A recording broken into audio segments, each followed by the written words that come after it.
आज हम इस वीडियो में डिस्कस करने वाले हैं एसएससी स्टेनो 2024 में जितनी भी आरटीए रिप्लाई मेरे को रिसीव हुई है।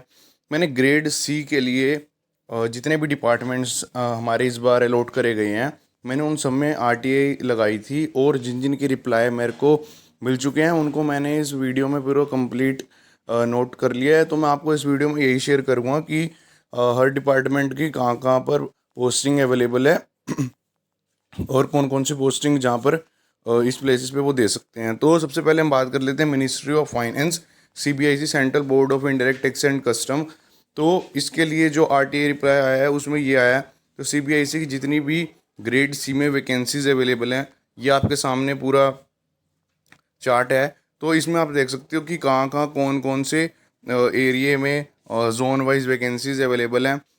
जैसे कि इसमें बेंगलुरु, भोपाल, भुवनेश्वर, चंडीगढ़ सारे हैं। मतलब आप इसमें आप देख सकते हो कि आपको कौन से जोन वाइज के लिए आप बेस्ट अपने आप को रखना चाहते हो, अलॉट करना चाहते हो, तो उसके अकॉर्डिंग आप अपनी प्रेफरेंस दे सकते हो। वैसे दिल्ली और डीजीपीएम जो ये दिल्ली पोस्टिंग दे हैं दोनों वाले, इसमें जनरल वालों की 0 वैकेंसीज़ हैं।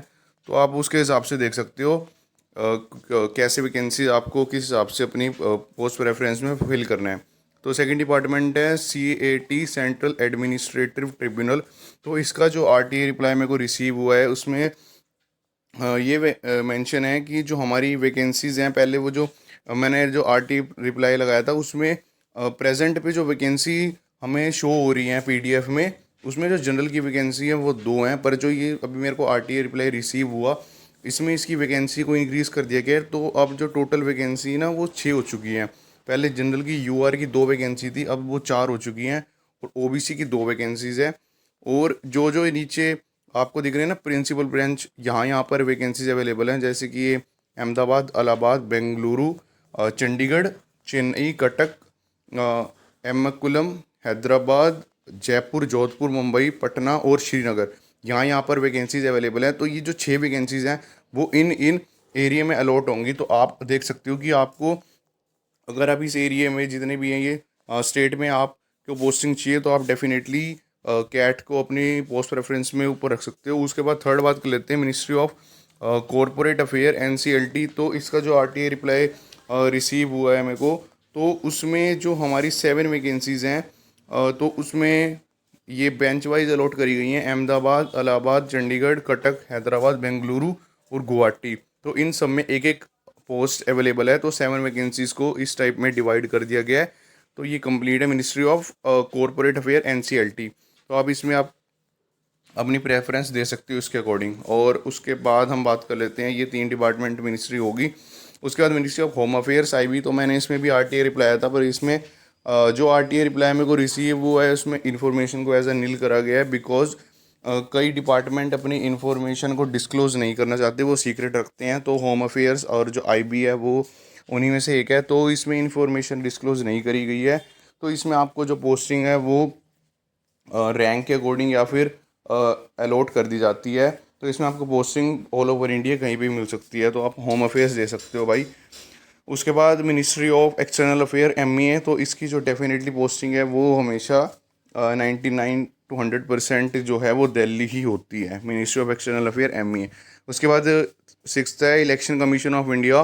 तो इसकी भी पोस्टिंग डेफिनेटली 100% दिल्ली में ही होगी। पर इनकी जो कट ऑफ है वो बहुत थोड़ी ज़्यादा जाती है as compare to other department. तो जिनके बहुत बढ़िया बढ़िया मार्क्स हैं भाई 165 के अराउंड, वो अपनी प्रेफरेंस में ये MEA, election commission of India, ये आप ऊपर रख सकते हो। इसमें मिलने के बिल्कुल चांस है।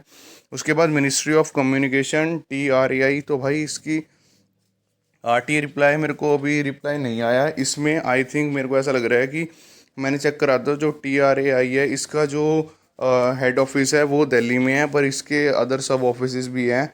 तो इसकी पोस्टिंग दिल्ली में भी हो सकती है बिकॉज वैकेंसीज कम है, और सब ऑफिस में भी हो सकती है। तो आप इसके लिए मैं कंफर्म नहीं हूँ। और एक डिपार्टमेंट था मिनिस्ट्री ऑफ टेक्सटाइल्स, उसका आरटीए रिप्लाई रिसीव हुआ था। उसमें ये मेंशन है कि जो कंप्लीट जो मतलब उसमें 1 वैकेंसीज है वो डायरेक्टली मिनिस्ट्री ऑफ टेक्सटाइल्स में नहीं है। वो एक development of handloom of commissioner, ऐसा कोई डिपार्टमेंट है वो उसके अंडर है। तो एक वैकेंसीज वो मिनिस्ट्री ऑफ टेक्सटाइल में नहीं है, उसके सब ऑफिस में है। तो उसके बाद है 8th CVC central vigilance commission. इसमें 100% जो पोस्टिंग है वो हमारी दिल्ली में ही होगी, पर इसकी जो कट ऑफ है वो काफ़ी हाई जाती है। 2023 की जो डी डिपार्टमेंट की है कट ऑफ वही 165 के राउंड जा रखी है इसकी। तो आप ग्रेड सी की देख सकते हो कितनी जाएगी। इसकी अच्छी जाती है कट ऑफ CBSE की, क्योंकि इसमें वैकेंसीज भी बहुत कम होती हैं। तो आप CBSE को उसके अकॉर्डिंग रख सकते हो अगर आपको दिल्ली पोस्टिंग चाहिए तो, अगर आपके मार्क्स बढ़िया हैं तो। उसके बाद ministry of labour and employment, तो इसके लिए RTI रिप्लाई रिसीव हुआ है। Ministry of labour and employment में जो टोटल वैकेंसीज हैं वो 14 है, और ये दो पार्ट में डिवाइड करी गई है नेम ऑफ ऑफिस में। एक तो CGIT कम लेबर कोर्ट में, इसमें जनरल की 11 वैकेंसीज है।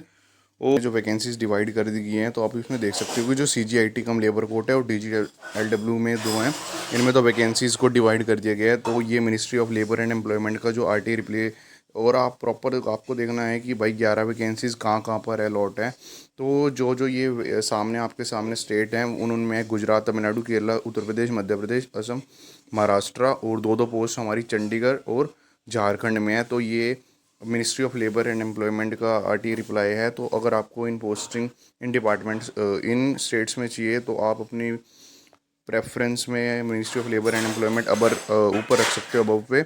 उसके बाद मिनिस्ट्री ऑफ जल शक्ति, तो भाई इसका भी RTI रिप्लाई मेरे को रिसीव हुआ है। तो मिनिस्ट्री ऑफ जल शक्ति की जो 2 वैकेंसीज़ हैं, तो ये जो दोनों वैकेंसीज़ है वो हमारी असम में अलॉट कर दी गई हैं, जो कि ब्रह्मपुत्र बोर्ड पे है। तो जो हमारी ये पोस्टिंग होगी वो दोनों पोस्टिंग हमारी असम स्टेट में ही होगी। तो जो असम स्टेट से बिलोंग करते हैं उनके लिए मिनिस्ट्री ऑफ जल शक्ति ग्रेड सी में बहुत अच्छा डिपार्टमेंट रहेगा, आपको डायरेक्ट पोस्टिंग असम में मिल जाएगी। उसके बाद national commission for schedule caste, तो इसका जो RTI रिप्लाई रिसीव हुआ है उसमें हमारा है भाई, हाँ ये 7 वैकेंसीज़ हैं। तो इसमें 5 वैकेंसीज़ UR की है, एक OBC की है और एक SC की है।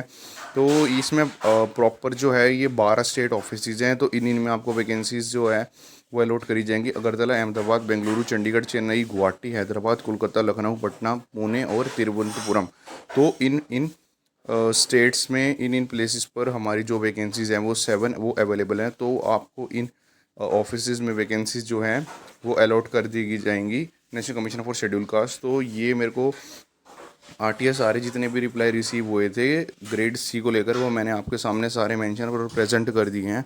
उसके बाद 12th पे AFHQ मिनिस्ट्री ऑफ डिफेंस, तो ये इसके 100% पोस्टिंग जो है वो दिल्ली में है। तो जितने भी डिपार्टमेंट और मिनिस्ट्रीज़ के रिप्लाई मेरे को रिसीव हुए थे मैंने वो ये सारे आपको क्लियर कर दिए हैं। अगर आपको और भी कोई डाउट है तो आप कमेंट करके बता सकते हो। अगर आपको कोई ग्रेड डी में पता लगवाना हो कि भाई कौन से में है तो आप मेरे को बता देना, मैं उसमें RTI रिप्लाई लगा दूंगा। So thank you everyone.